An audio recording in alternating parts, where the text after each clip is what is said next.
Edward had always driven the same road home, every Friday night at the exact same time, with the exact same radio station playing.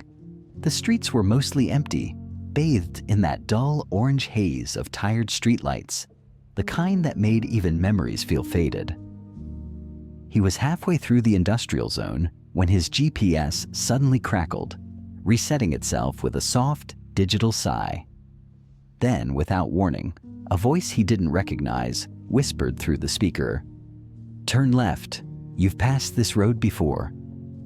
The tone was calm, human, not the usual chipper AI, and something in it made him obey without thinking. There was no road sign, no name, just a narrow path between warehouses he couldn't recall ever seeing.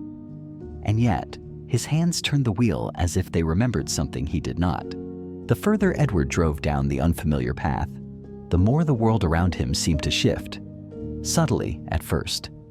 Streetlights gave way to flickering neon signs from long-forgotten businesses, their windows dusty but intact, as if untouched by time. The GPS showed no map, only a pulsing white line on a black void, like he was driving through memory, not geography. He reached for his phone. No signal, no time displayed, only a dim reflection of his own uncertain face. Then the voice returned, softer now.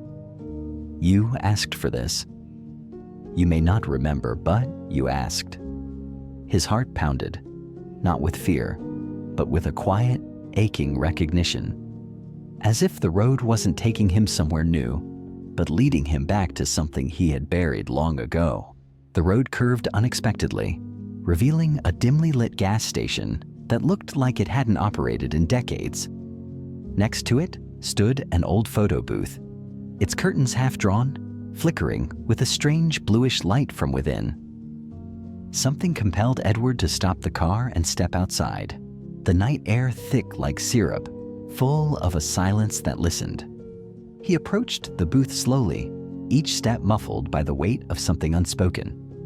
Inside, resting on the seat, was a single photograph, weathered, edges curled, showing a younger him and a woman he could barely remember.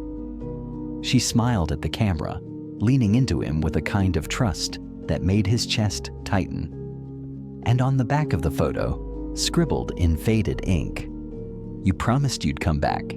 The photograph trembled slightly in Edward's hands as he stared at the image, the edges curling tighter, as if resisting the present. Memories he didn't know he had began to surface. A summer evening, a quiet bus stop, the way she waited, always with that same calm smile.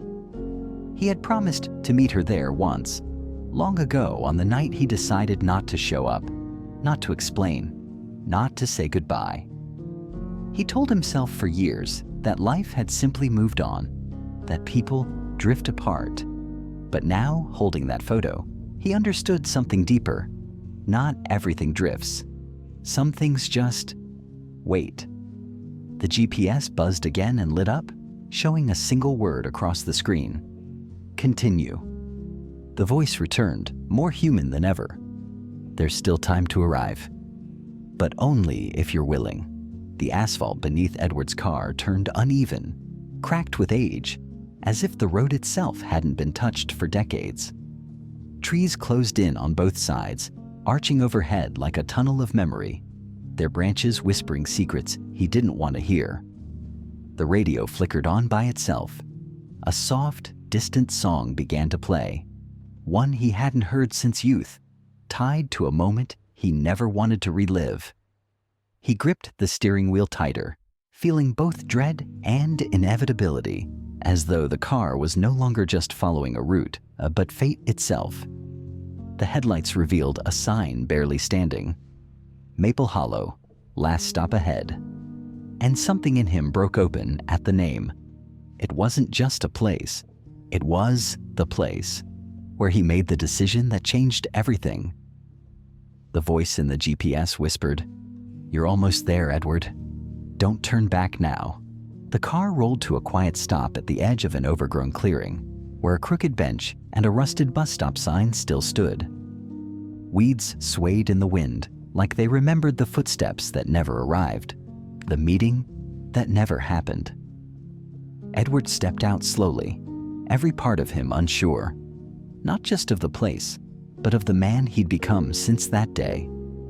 The light had shifted, warm and golden, not like evening, but like memory itself had bent to wrap him in something softer. He walked to the bench and sat down, placing the old photograph beside him, waiting.